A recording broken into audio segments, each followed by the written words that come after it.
la question, faut-il plus de biodiversité? L'humanité s'est créée à une période maximale où la biodiversité était maximale, associée à une diversité de plantes, à fleurs et à fruits qu'on consomme. L'humanité s'est servie de cette biodiversité pour se nourrir, pour survivre, pour se soigner, pour s'habiller. Mais cette biodiversité est mise à mal. 25% des espèces de mammifères à l'échelle de la planète sont menacées. 80% des insectes en Europe, des populations d'insectes en Europe ont disparu en moins de 30 ans. Même les espèces communes des paysages agricoles cultivés régressent, comme l'alouette des champs, comme la perdrix grise qui a connu une diminution de 80% de ses effectifs, donc en à peine 25 ans. Nous sommes tous conscients de cette perte de biodiversité. Nous l'avons tous observé, vécu. Nous avons tous connu les pare-brises très sales avec ces insectes colmatés. Il fallait même s'arrêter, arrêter sa voiture pour nettoyer le pare-brise pour reprendre la route l'été. Donc nous savons tous. Donc moi, en tant que scientifique, en tant qu'enseignant, en tant que naturaliste, j'ai une forte responsabilité d'engagement. La responsabilité est importante. Si moi, si vous, étudiants, on ne s'engage pas vers un autre monde, vers un autre système, mais derrière, le changement ne se fera pas, la résilience ne se fera pas. Donc c'est pour ça que je fais ce TEDx ici. Ce n'est pas en tant que scientifique, c'est vraiment en tant que personne qui doit s'engager, qui a la responsabilité d'eux. Donc intéressons-nous aux causes de cette perte de biodiversité et surtout aux solutions. Okay ? Donc ce soir, je vais vous présenter les principales causes de perte de biodiversité et surtout les solutions qui nous concernent tous. Ces causes, vous le savez pour certains, c'est la destruction des habitats par l'exploitation de ressources naturelles, c'est donc cette dégradation d'habitats par la pollution, c'est aussi les invasions biologiques par des espèces exotiques envahissantes qui s'installent dans des nouvelles aires géographiques et qui sont hyper compétitrices et qui, dont leur compétition, leur réussite d'invasion, leur raison de l'invasion est expliquée par un manque d'ennemis naturels.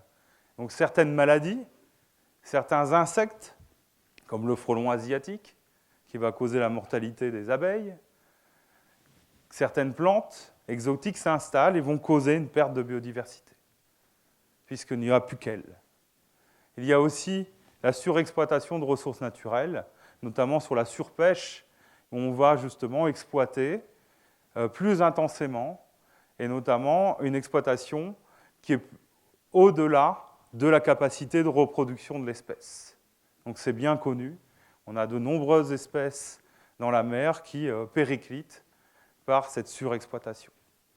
On a aussi l'impact des changements climatiques sur la biodiversité. On sait qu'un tiers de cette biodiversité est menacée d'extinction, donc d'ici 30 ans, sous cet effet des changements climatiques.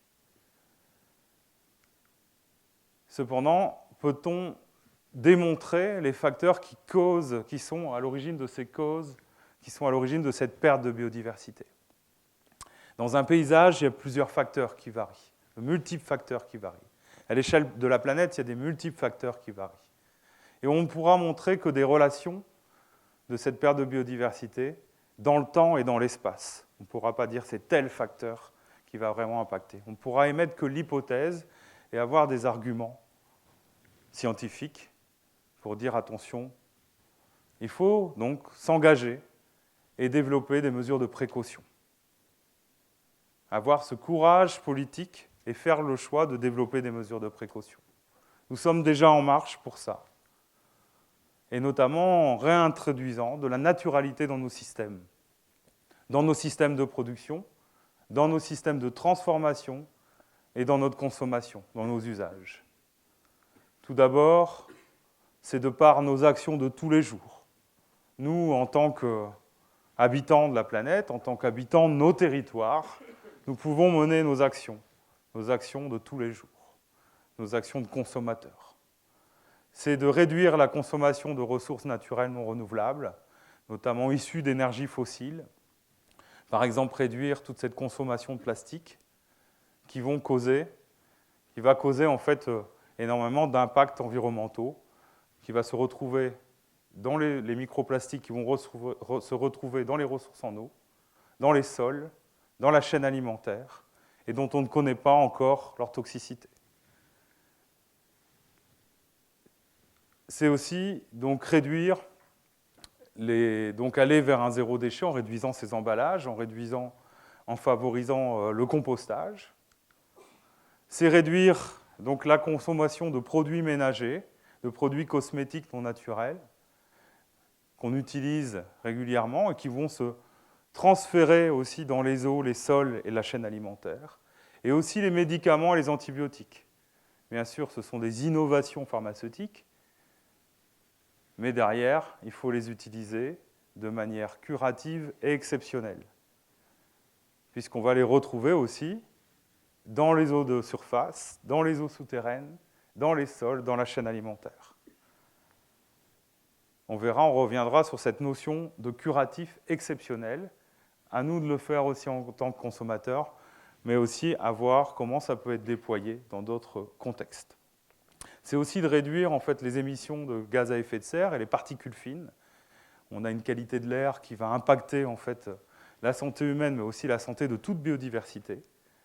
On en parle très peu, hein, mais derrière, c'est donc inciter le transport en commun et le covoiturage. Et aussi rentrer dans une économie fonctionnelle, de fonctionnalité, c'est-à-dire d'acheter des produits avec une longue durée de vie. D'acheter ces produits à longue durée de vie qui pourront être prêtés, vendus, loués, et qui pourront aussi, comme on a connu par le passé, se transmettre de génération en génération.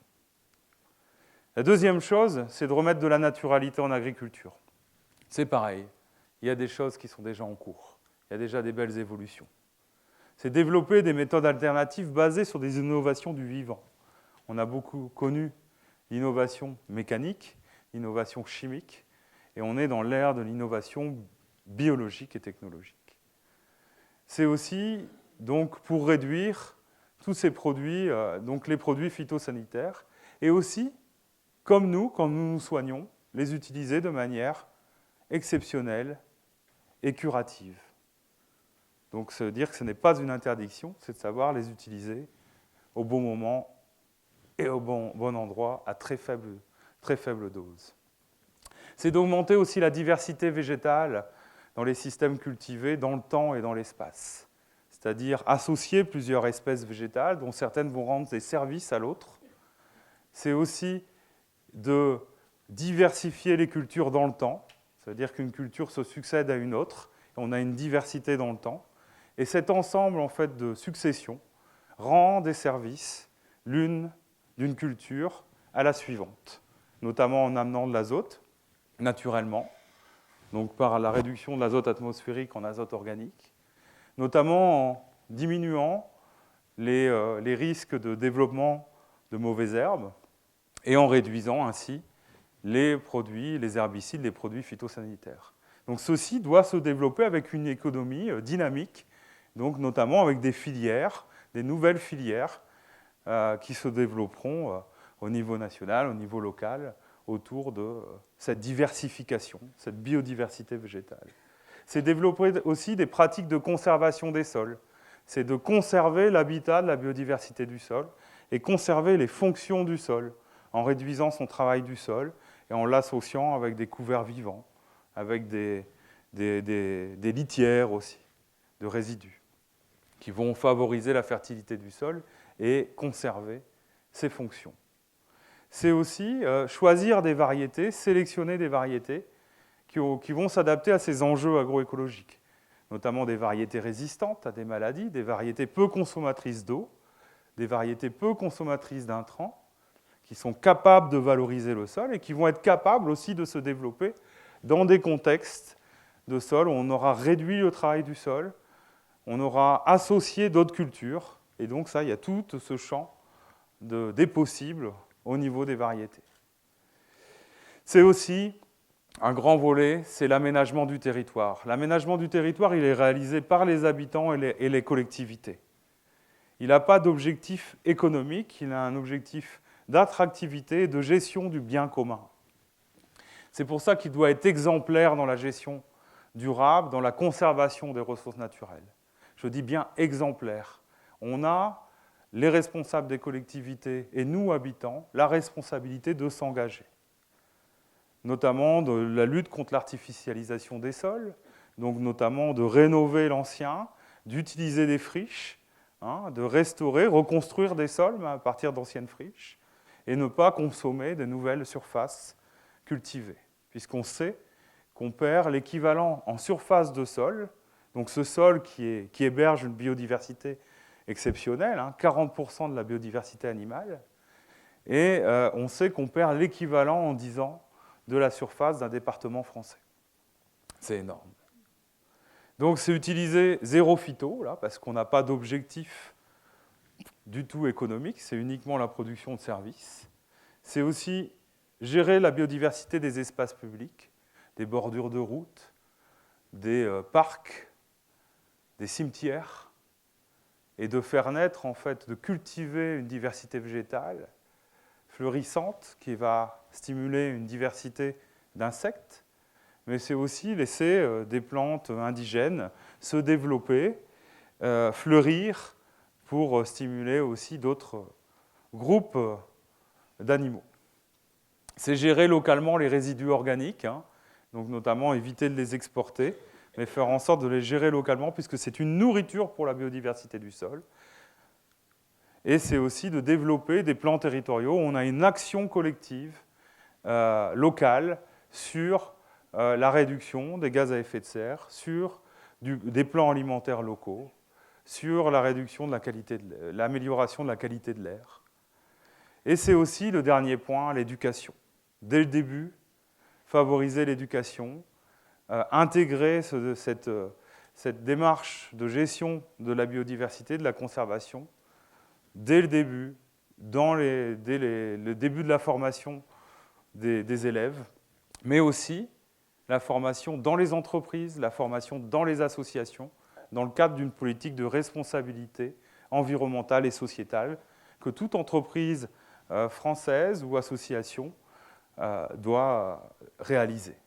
Et le dernier point, c'est aussi d'intégrer ça dans une cohésion, dans un vivre ensemble. Parce que dès lors que vous n'aurez pas pris en compte les personnalités, les activités de chacun, vous allez vous retrouver dans une situation où vous allez mettre des personnes de côté et qui n'accepteront pas en fait cette démarche et qui iront contre cette démarche, qui mettront de l'énergie, qui mettront du lobby dans cette démarche et qui impactera la vôtre. Donc c'est vraiment réussir ensemble, c'est cette base de développement durable. Donc en conclusion, c'est de vous dire que des paysages, dans 10 ans, des paysages pleins de vie, pleins de biodiversité, c'est possible. Mais alors, dans ce cas-là, il faudra renettoyer vos pare-brises de voiture. Okay ? Merci à vous.